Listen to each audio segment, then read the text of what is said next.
check under the bed and make sure there's no Disney executives under there? Oh, not again. South Park has just proved that Disney is killing themselves, and Rachael Zelger is helping them at a faster pace.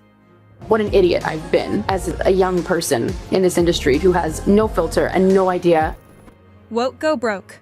South Park's latest episode on live TV and his clash with Rachel in the courtroom shows the world the twisted mentality of Rachael Zelger and woke Snow White of Disney World.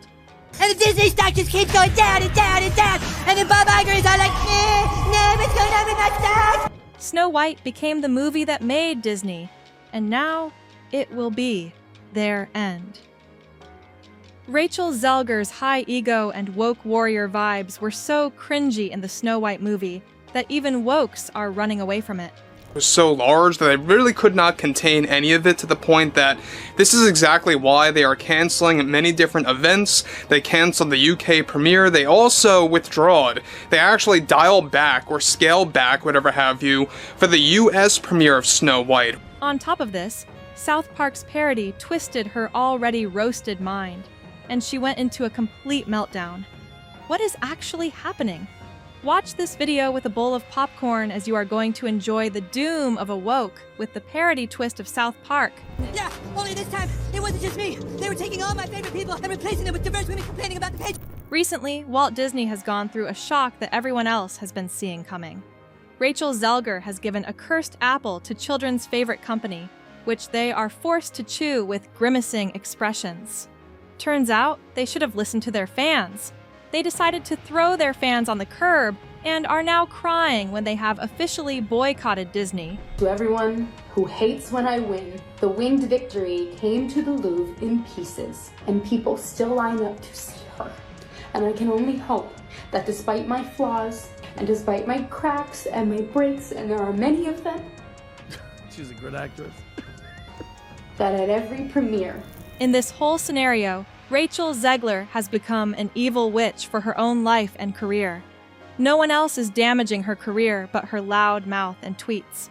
According to her woke brain, her mere existence was box office gold. Like audiences were going to rise from their couches, chant her name, and sprint to the nearest cinema because she, the chosen one of Twitter discourse, was gracing the screen. I mean, you know, the original cartoon came out in 1937, and very evidently so. There's a big focus on her love story with a guy who literally stalks her.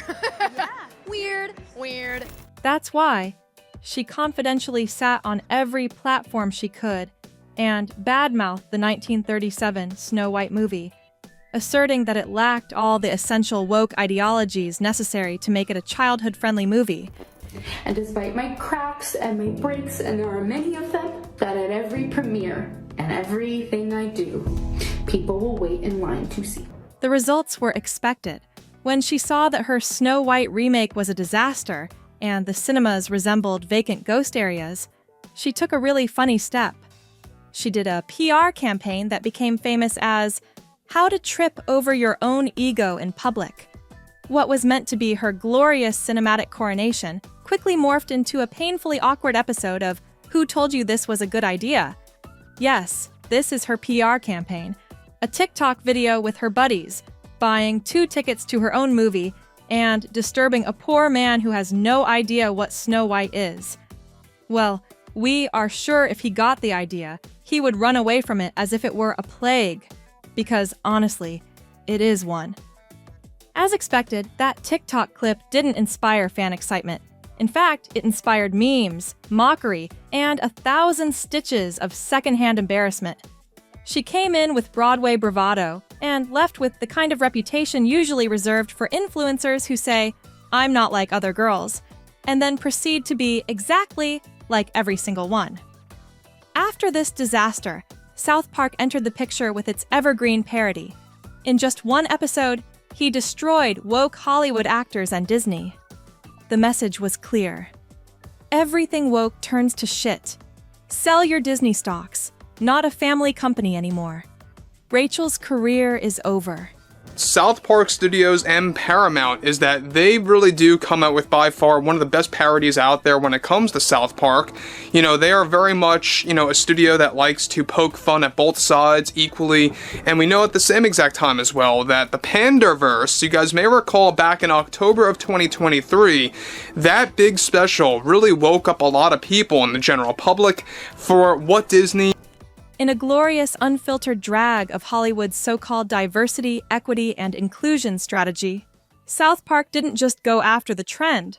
They didn't roast the woke strategy, but they went after the face of it. Dude, school is going to be so awesome today. I had explosive diarrhea all night. I like big boobs. Oh, hamburgers. How does this even make any sense? It makes perfect sense. I think the problem is you. Rachel, bless her ever-woke heart, got torched harder than a Marvel Phase 4 script.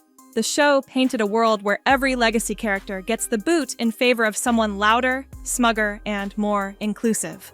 The translation of the whole show was Rachael Zelger, with a mission, a monologue, and zero charisma. Time I had the dream, I was walking down the school hallway, and that's when I started to notice that something's wrong. Everyone I cared about has been systematically replaced. And finally I want to scream, and I'm like, why are they replacing every single character with someone who is diverse? But then Kenny's like, it's not our fault, it's because of Kathleen Kennedy. But then Kathleen Kennedy says like, make it more lame. And everyone in town is like, no, please, Kathleen Kennedy, stop ruining everything. But Kathleen Kennedy has put another woman in it. The show portrayed Rachel not as a bold reimaginer of stories, but as a kind of narrative arsonist. The person is burning down beloved classics to rebuild them as lifeless monuments to modern ideology. The best part was that they did it with the subtlety of a raccoon in a fireworks store. It was the kind of roast that left viewers wondering if South Park writers were trying to cancel her, or just offering her a mirror and some popcorn. Rachel's thick skull was unable to understand this point, and she went into her first meltdown. What she's doing, I don't need your business. She clearly declared she didn't want any work from America, so Americans obliged to her request. The ever-sarcastic Hollywood woke didn't realize the situation could escalate to such an extent. On top of this, South Park has announced an exclusive where all the South Park characters would be included, and they all would mock the Disney World, where Rachel would be in the front, leading all the crew. Nothing has brought me greater joy than watching the Walt Disney Company absolutely panic over the last few weeks. They're mad at South Park because they're making fun of their woke ideologies, constantly race swapping or religion swapping everything in their movie. The directors made it crystal clear. It's not diversity they're mocking. It's the hollow, corporate cosplay of it.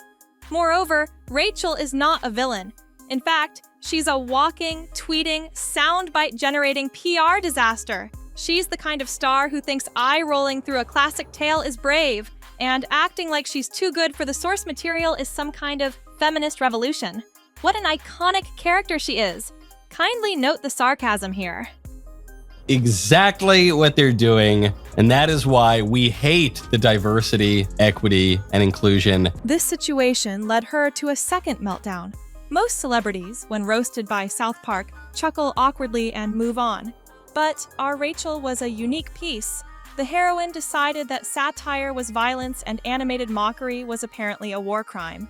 Instead of pulling a classic, I don't even watch the show, and ghosting the drama like any media-trained celeb with a functioning PR team, Rachel took it highly personal. She reacted as if Trey Parker and Matt Stone had kicked down her door, stolen her ring light, and forced her to admit Snow White wasn't a feminist manifesto. In fact, it was just a bad movie. Here, let's be honest for a while. Getting portrayed as a smug, virtue-signaling studio leech wasn't even that far off from how the internet already saw her. South Park just added animation and theme music. But instead of laughing it off or using it as a weird badge of pop culture relevance, Rachel responded like she'd been the subject of a documentary expose narrated by Morgan Freeman. She became the final boss of self-importance and filed a $100 million defamation lawsuit against South Park. Yes, you are hearing it right, $100 million, because apparently her reputation as a misunderstood cinematic saint was worth the GDP of a small country. Told you there's no such thing as Disney executives who replace everyone you love with diverse women who complain about the patriarchy. Her legal team claimed South Park crossed a line, portraying her as a power-hungry diva who torpedoed Snow White like it was the Titanic. and she was both the iceberg and the ego. By the way, South Park directors are watching their show from different angles, trying to find the reality of her claims. Moreover, the actress argued it damaged her career, which raises the obvious question: what career? It would have been almost impossible for this movie to succeed because you're comparing it to one of the most beloved films of all time and a truly groundbreaking movie. And let's take a moment to appreciate the comedy of it all. The woman who claimed to be too empowered for princes is now crying to the courts because a cartoon bruised her royal sensibilities. Imagine suing a show that exists solely to humiliate people more famous and ridiculous than you.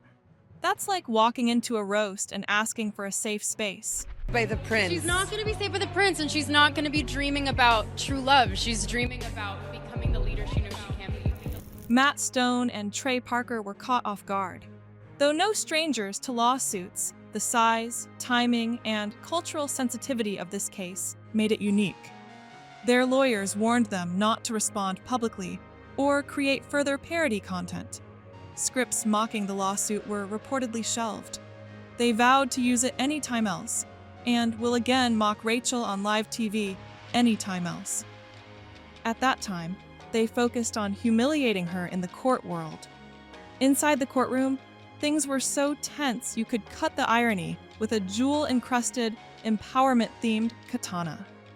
Zegler's legal team, with the earnestness of people who have clearly never seen an episode of South Park, argued that the show's viral mockery wasn't satire.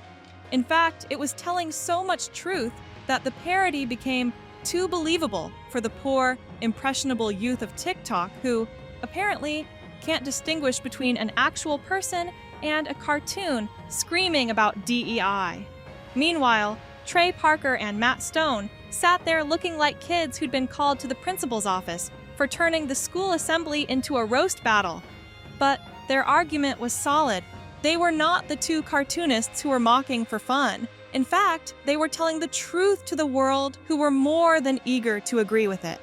Their main motto was, what Disney did was a satire, and what they did was a documentary. If Zelger wanted to sue someone for damaging her career, she should sue herself. Of course, the court agreed with South Park directors, leading to a second-hand embarrassment to Zelger.